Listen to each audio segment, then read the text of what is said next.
네, 오늘 우리에게 주신 하나님의 말씀은 골로새서 4장 2절에서 6절 말씀입니다. 이 말씀으로 복음 전파를 위해 기도하라 라고 하는 제목으로 말씀 증거할 때 함께 은혜 받는 귀한 시간 되어지길 원합니다. 여러분, 그리스도의 삶에는 일정한 책임이라고 하는 것이 있습니다. 어떤 책임일까요? 바로 저와 여러분의 삶이 오늘 복음을 세상 사람들이 받을 수 있고 볼 수 있는 창문과 같은 역할을 하기 때문에 그렇습니다. 그래서 그리스도인들이 어떻게 처신하느냐라고 하는 것에 따라서 이 복음 사역에 정말 지대한 영향을 미치게 되어지죠. 그래서 우리가 어제 봤던 말씀, 가정생활은 어떠해야 되고 또 우리 직장생활은 어떠해야 되는가, 이것을 통해서 하나님께서 오늘 우리에게 복음이 증거되어지는 과정을 만드시겠다는 겁니다. 여러분, 바울은 오늘 본문을 통해서 그리스도인들이 어떻게 신앙생활을 해야 되는가라고 하는 것을 다시 말씀해 주고 있는데요. 여러분, 바울은 계속적인 기도를 강조하고 있습니다.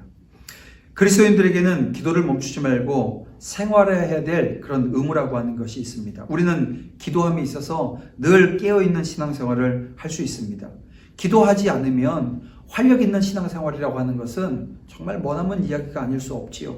하나님과 교제하며 긴밀히 교통하는 길은 여러분 기도를 꾸준히 하는 것일 것입니다. 그렇습니다. 성도에게 있어서 기도는 삶의 일부가 되어져야 합니다. 하나님과 교통하는 기도는 오늘 우리에게 유익이 되었으면 유익이지 여러분 무익하진 않다는 거예요. 오늘 우리는 항상 기도에 힘쓰라고 하는 성경 말씀이 그래서 절대로 부담이 되어지거나 짐이 되어지는 것이 아니라 오히려 이것은 축복으로 가는 최상의 길이라고 하는 것을 인식하고 깨달아서 아는 자리로 오늘 우리가 가야 한다는 것입니다. 그래서 언제나 기도를 쉬지 않고 힘써 경건을 연습함으로 이생과 내생에 약속되어진 그런 신령한 축복을 충만히 누리는 오늘 우리 성도들이 되어야 하겠습니다. 또한 기도를 통해서 하나님이 우리에게 베풀어 주신 많은 은혜들을 기억하며 감사할 수 있는데요. 바울은 감사와 깨어있음은 기도를 바치는 두 기둥이라고 말씀하고 있습니다. 여러분, 이것은 기도의 본질이나 기도를 드리는 성도의 상황을 생각하게 되어질 때 너무나도 당연한 말씀이 아닐 수가 없지요. 그러면 우리는 왜 깨어있는 자세로 감사와 함께 기도드려야 할까요? 두 가지를 이야기하는데요. 그것은 첫째, 기도할 수 있다는 그 자체가 감사의 조건이기 때문에 그렇습니다. 여러분, 기도는 누구나 할 수 있는 것이 아닙니다. 세상의 미신을 믿는 자들도 기도한다고 얘기는 하지 않습니까? 그러나 그 대상은 하나님은 아닙니다. 기도할 수 있는 자는 오직 창세전에 선택받은 택정함을 입은 하나님의 자녀들만 하나님께 기도할 수 있는 것입니다. 그리고 하나님의 은혜의 보좌 앞에 나아갈 수 있는 것도 역시 마찬가지로 예수 그리스도로 말미암아 그 십자가의 그 보혈의 은혜로 말미암아 구원받아 영생의 축복을 누리고 있는 하나님의 자녀들 뿐이라는 거죠. 여러분, 기도는 감사로부터 시작되어야 함을 여러분 믿으시길 바랍니다. 오늘 우리가 구원에 대한 감사, 오늘 우리가 영혼의 그 감사가 넘쳐 날 때에 여러분 향기로운 기도를 드리는 주의 종들이 될 수 있는 거죠. 두 번째, 기도하는 자는 반드시 깨어있는 자세로 기도해야 한다는 것입니다. 여러분, 오늘 우리는 항상 사단과의 영적인 전쟁, 싸움 가운데 있습니다. 그 전쟁터가 어디입니까? 외부면 참 좋은데 오늘 우리 내적인 거거든요. 오늘 우리 심령 가운데 이 영적인 싸움이 계속되어지고 있습니다. 여러분, 군대 가서 이 전장에 서 있는 예를 들면 군인을 생각해 보십시오. 이 경계라고 하는 것을 늦추지 않잖아요. 계속해서 경계하면서 이 전쟁의 상황을 이렇게 다루어 나가는데요. 마찬가지입니다. 오늘 우리 영적 군사되어진 저와 여러분들도 어떻게 경계하는 겁니까? 깨어 기도하는 것이 오늘 우리가 기도하는 자리가 되어진다는 것입니다. 마치 포로 생활에서 돌아온 이스라엘 백성들이 이방인들의 방해로 인해서 주야로 경계를 늦추지 않는 가운데 기도하며 성벽을 쌓았던 것, 여러분 우리가 느헤미야서를 통해서 보지 않습니까? 이 상황이 오늘 우리에게 주어진 상황과 별반 다르지 않다는 거예요. 여러분 깨어있는 영으로 그 뜻을 구함으로써 하나님을 기쁘시게 하고 땅에서도 응답받는 복된 성도들이 다 되어지기를 주님의 이름으로 축원합니다. 그런가 하면 바울은 기도의 중요성을 누구보다도 잘 알고 있었다는 것입니다. 그는 골로새 성도들에게 그래서 기도를 부탁을 해요. 3절 말씀인데요. 바울은 복음 사역을 위해서 더 많은 기도를 필요로 했습니다. 여러분 기도 없이 이 복음 사역을 진행할 수는 없는 것입니다. 교회는 복음 사역을 위해서 끊임없이 기도해야 합니다. 복음 사역에서 기도의 불이 꺼지면 안 되기 때문에 그래요. 바울은 그리스도의 복음을 잘 전하기 위해서 골로새 성도들에게 중보 기도를 부탁하고 있는 것입니다. 여러분 복음 사역은 인간적인 힘과 인간적인 능력으로 이루어지는 것이 아닙니다. 우리는 복음을 전하면서 항상 기도로 하나님의 역사하심을 구하는 믿음의 신실한 주의 종들이 되어줘야 합니다. 신앙 공동체가 사역을 위해서 여러분 지속적으로 기도할 때 복음 사역은 열매를 맺게 될 것입니다.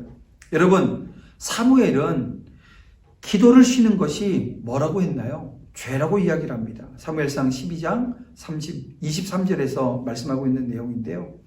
매일 일정한 시간을 정해 개인적인 기도 시간을 갖는 것, 오늘 우리가 해야 되는 일입니다.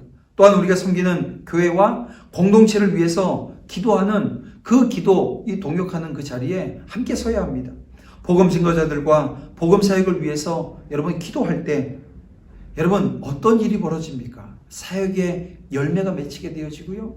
그 열매로 오늘 하늘에서도 기쁨이 있지만 오늘 우리 믿음의 자녀들 가운데서도 정말 충만한 기쁨을 우리가 누리게 되는 거죠. 그런가 하면 바울은 골로새 성도들에게 지혜로운 처신을 권면하고 있습니다. 참된 그리스도인은 신앙적 지식뿐만이 아니라 신앙적 행위에 대해서도 신중해야 합니다. 예수님은 그리스도인이 세상의 소금과 빛이라고 말씀하셨습니다. 그리스도인은 행실로 전도해야 합니다. 우리는 삶으로 전도의 사명을 감당해야 합니다. 그리스도인의 좋은 품행은 하나님께 영광이 되고요. 불신자들은 하나님께 인도함을 받게 되어집니다.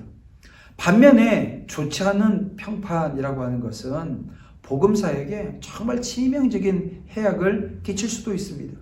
또한 그리스도인들의 말에도요 정말 신중을 기해야 합니다. 한마디로 천냥빚을 갚는다라고 하는 말이 있듯이 여러분 말에는 엄청난 영향력이 있습니다. 특히 그리스도인에게 있어서 이 언어는 하나님의 영광을 위해서 사용되어져야 한다는 것입니다. 우리의 말에 은혜가 있어야 된다는 거예요. 때로는 우리가 즉흥적이고 또 감상적이며 또 저속적인 언어를 사용할 때가 있습니다. 근데 여러분 이걸 끊어 버려야 된다는 거예요. 듣는 이에게 용기를 줄 수 있어야 되고 격려가 되는 말을 해야 됩니다. 근데 어떤 경우를 보게 되면 늘 얘기하면 부정적인 말, 없었던 일도 그럴듯하게 포장되어져서 있었던 것으로 만들어 놓는 일들이 생긴다는 것입니다. 근데 성경은 뭐라고 말씀하고 있어요? 소금이 그 맛을 잃으면 안 된다고. 음식에서 맛을 내듯이 여러분 우리의 말, 우리의 언어 속에 은혜의 맛이 있어야 될 줄 압니다. 세상에서도 말 때문에 많은 문제가 발생하지 않습니까? 여러분 교회 공동체에서도 이 말의 영향력은 여러분 예외는 아닙니다. 신중하지 못한 말 한마디로 교회 공동체가 혼란에 빠질 수도 있고요. 무심코 던져진 그 말 한마디로 인해서 이 개인에게 돌이킬 수 없는 상처를 주기도 합니다. 성숙한 그리스도인은 듣는 사람을 배려하고 상황과 장소에 정말 적절한 언어들을 사용한다라고 하는 거죠. 여러분 말과 행동은 그래서 영성의 표지라고 하는 것 여러분 기억했으면 좋겠습니다. 말씀을 정리해 보겠습니다. 바울은 그리스도인들의 영성 생활에서 기도와 말을 강조합니다. 기도는 활력 넘치는 신앙생활을 가능케 하고요. 매일 시간을 정해서 꾸준하게 정말 하나님과 교통하는 시간을 가져야 할 것입니다. 또한 오늘 우리의 언어, 우리의 말 여기에도요 정말 그리스도를 전하는 살아있는 전도지라고 하는 것 여러분 기억해서 오늘 우리의 말과 행동 정말 조심하면서 잘 다듬어지기를 간절히 소망합니다. 그 가운데 우리 하나님께서 영광 받으실 줄 믿습니다. 우리 함께 기도드리겠습니다. 사랑과 풍성하신 아버지 하나님, 오늘 거룩한 주의 자녀들이 이제 삶의 현장에서 온전히 하나님의 영광 드러내며 정말 마지막 때에 영원 구원이라고 하는 큰 사명을 위해서 오늘 우리 안에 끊어내고 제거하며 없어야 될 것들은 바로 알아서 정리되어지는 은혜 역사 허락해 주시옵소서. 우리 연약합니다. 성령 하나님께서 함께 하시고 기름 부어주시는 놀라운 은혜 넘칠 줄 믿사오며 예수님의 이름으로 기도드립니다. 아멘.